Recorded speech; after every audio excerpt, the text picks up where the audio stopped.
Hello दोस्तों, स्वागत है आपका विलेज फूड फैक्ट्री के एक और धमाकेदार एपिसोड में। आज बनेगी ट्रेडिशनल क्रस्ट बियर। और भाई बियर के साथ कुछ चटपटा तो चाहिए ही, तो हम बनाएंगे दही के ताजे क्रैफिश और घोंगे का स्पाइसी प्लेटर। सबसे पहला स्टेप है मॉल्ट तैयार करना। इसके लिए हमने लिया है बढ़िया क्वालिटी का गेहूं। इसे अच्छे से धोकर एक दिन के लिए पानी में भिगोकर रखा जाता है।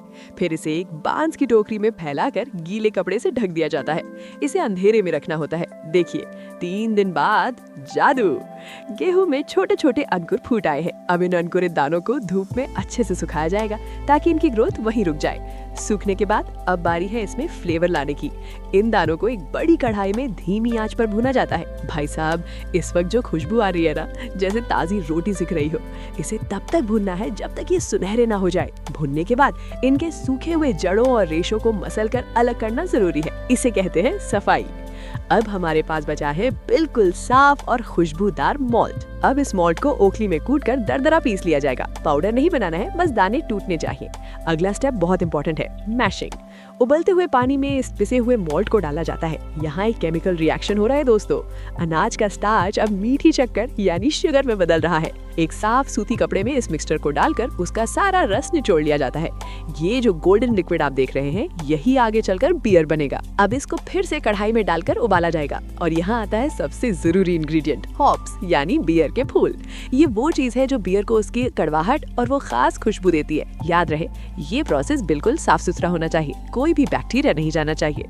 ठंडा होने के बाद हम इसमें डालेंगे यीस्ट यानी खमीर। यीस्ट ये वो जादुई चीज है जो इस मीठे पानी को अल्कोहल और फिज में बदलेगी।